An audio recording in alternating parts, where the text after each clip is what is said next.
क्या टीवी में जो काम करने वाले जो लोग होते हैं तो इनको क्या रोबोट की तरह ट्रीट किया जाता है, या फिर अगर ना कह दिया तो क्या कभी खतरा भी रहता है कि हमें इस शो से बाहर निकाल दिया जाएगा या अरे आगे काम नहीं खतरा मिलेगा? कहाँ पर नहीं है। हमारे इंडिया में हम देखें तो वर्किंग आवर्स वैसे भी बहुत ज़्यादा है, कॉरपोरेट इंडस्ट्री में भी।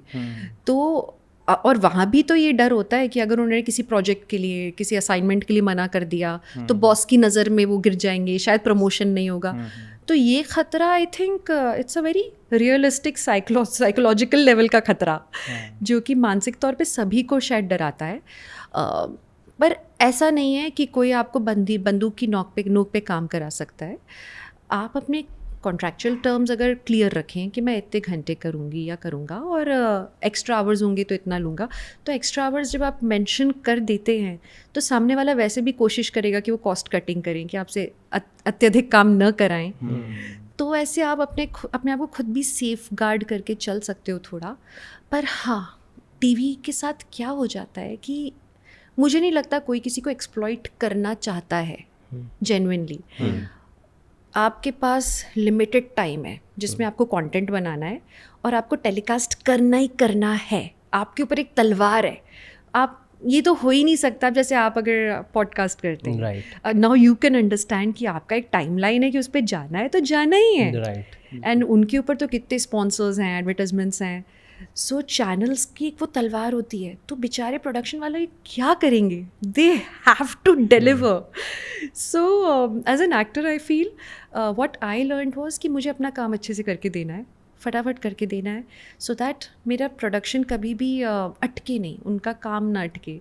सो आई वॉज ऑलवेज, मेरा मतलब ये एक पैटर्न ही बन गया तब भी। और फिर मैंने जब वेब सीरीज़ भी की तब भी कि मैं एक स्केड्यूल मंगवा लेती थी कि आज का स्केड क्या है, मेरे सीन्स क्या है, मेरे कपड़े मैं पहले से अरेंज कर लेती। I think this is what TV taught me, कि मैं अपनी ज़िंदगी को मैं अच्छे से मैनेज कर पाती हूँ। जो आपने मैनेजमेंट वाली बात पहले पूछी थी, वो जवाब ये है कि नाउ आई नो कि हाँ मुझे ये कपड़े पहनने हैं, तो I would try them in prior before the shoot starts, and by the time it starts फिर फटाफट आई रोल कि आज का काम खत्म हो जाना चाहिए। काम के घंटों की आजकल बातचीत चल रही है, देश भर में बहस चल रही है। आपने देखा ही होगा, पहले नारायण मूर्ति जी का बयान आया था कि 70 घंटे काम करना चाहिए। फिर अब LNT के चेयरमैन का आ गया है कि क्या करोगे तुम लोग संडे को, क्या बीवी का मुंह देखकर क्या करोगे? तो इस पे आपका क्या सोचना है? ओहो, मैं एक बीवी हूँ। मैं तो चाहूँगी कि मेरा पति मेरा दिन रात सुबह शाम चेहरा देखे। But I think it was a very wrong statement to make, to be honest. क्योंकि आप पहले तो आप एक औरत को उस स्तर पे रख रहे हो कि तुम उस औरत का चेहरा देखकर क्या करोगे जो तुम्हारे लिए अपनी पूरी ज़िंदगी झोंक रही है। आई एम अज्यूमिंग कि उनकी नज़र में हर काम करने वाला आदमी है। जब उन्होंने ये स्टेटमेंट बोला है कि घर जाके बीवी का चेहरा कब तक देखोगे, तो मतलब आपके लिए सारे एम्प्लॉयज सिर्फ आदमी हैं, आपने औरतों को कंसिडर ही नहीं किया। बिल्कुल। वन, और फिर अब आप अगर ये सोच रहे हो कि हर एक बंदा आदमी है और उसकी हर एक की बीवी हाउसवाइफ है, तो वो हाउसवाइफ क्या नौकर है, क्या सर्वेंट है कि वो आपके सारा दिनचर्या संभाल रही है, आपके जाने के पहले टिफ़िन बना रही है, आने के बाद आपका डिनर जगह पे कि नहीं, आपके बच्चों को संभाल रही है, और आप संडे को उसका चेहरा भी नहीं देखोगे? How sad is that? Wow. तो दीपिका जी ने तो बिल्कुल ठीक बोला। I totally support her. And I feel कि हमारे यहाँ ये अवेयरनेस होनी चाहिए कि नहीं, family life is important. And not only family life, like हर दिन आपको इतना ही टाइम आप लोग से मांगना चाहिए, किसी भी एम्प्लॉय से उतना ही टाइम मांगना चाहिए जितने में वो अपना 100% दे सके। और उसके बाद उसे जाने दो घर, ताकि वो अगले दिन फ्रेश माइंड से आए, वापस काम करना चाहे। दिव्यांका, आपने कहा कि जब आप इनिशियल डेज में थे 365 डेज़ का जो आपने साइन किया, हाँ, उसके बाद आपने अपने टर्म्स चेंज किए कि बॉस अब ऐसे टर्म्स एंड कंडीशंस पे तो नहीं करूँगी। यहीं पे वो सिक्योरिटी जो है ना एज एन एक्टर वो काम आती है, क्योंकि मुझे पता है मैं अच्छा काम करती हूँ। मुझे पता है जब मैं आपके साथ जितने भी घंटे हों उतने घंटे में ना मैं आपको मैक्सिमम आउटपुट दूंगी। मुझे पता है आप जब मेरे साथ काम करोगे तो आपको भी वो मिलेगा। तो फिर why should I agree for unnecessary terms. Right. तो इसीलिए मैं वो काम करती ही नहीं हूँ जहाँ मुझे लगता है कि हाँ यहाँ पे सामने वाले का इंटेंशन ही एक्सप्लॉइटेशन है। राइट। हाँ, जहाँ पे अच्छा ये ना वही गट फीलिंग वो बड़ी काम में आती है। कई बार आपको पता चल जाता है सामने वाले से दो तीन बातचीत करके, एक फ़ोन कॉल करके आपको समझ आ जाता है कि सामने वाला सॉर्टेड कितना है एज अ प्रोड्यूसर या as a director, as a writer.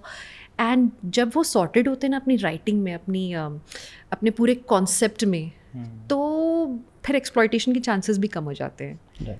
But ये इस सिचुएशंस में जब ये ऐसे पीरियड्स होते हैं, most of the actors mental issues से फेस होते हैं। आपके साथ कभी ऐसा कुछ हुआ? प्लीज़ अगर आप बता सके तो। नहीं, मैं बिल्कुल बता सकती हूँ। मेरा first show was a traumatic show off my life. Traumatic. पता नहीं तब ना ये डिप्रेशन का कॉन्सेप्ट नहीं पता था। ये आजकल जो क्या हुआ है ना कि जो इतना सोशल मीडिया का एक्सपोजर है और सब नेटिजन्स बने हुए हैं, सो सबको मालूम है आज के दिन कि डिप्रेशन होता है। तो आजकल की जो जेनजी है वो 13 साल की उम्र में, 14 साल की उम्र में बोलती है कि मम्मा मेरे को डिप्रेशन है। लेकिन ऑनेस्टली मे बी कहते हैं ना कि इग्नोरेंस इज अ ब्लिस। शायद क्योंकि मुझे पता नहीं था कि मैं डिप्रेशन से गुजर रही हूँ, इसलिए मैंने उसे इतना सीरियसली नहीं लिया और मैं निकल आई। बट येस, वो एक मेरा फेज़ था जब मैं कुछ एक लोगों का नाम लेके ना, मैं ऐसे हमारे बातचीत हो रही होती थी एक कमरे में बैठ के दोस्तों के साथ में, एंड जैसे वो एक आध दो लोग के नाम निकलते थे ना, भैं करके रोना शुरू हो जाता था। ये डिप्रेशन ही तो है। Right right. And they would be like, तुम कितने बार रोगी? तुम रो चुकी हो पिछली बार भी। हाँ, पर मैं क्या करूँ, मुझे बहुत परेशान किया। तो वो मेरा चला एक लंबा फेज। बट शुक्र है because I had a good group of friends जो बड़े पेशेंटली मुझे सुनते थे, so I was able to overcome. क्योंकि मुझे लगता है सबसे ज़्यादा इम्पॉर्टेंट वेंटिंग आउट है, और आपके पास या तो एक अच्छा थेरेपिस्ट हो या अच्छे दोस्त हों। तो शुक्र है मेरे दोस्त उस फेज़ में बहुत काम आए और मैं स्मूथली निकल आई उस डिप्रेशन के फेज से। तभी आप इतनी बड़ी बात इतने हंसते हुए बता रही है। वो दोस्ती है जो आपको इस जोन पे रख पाए।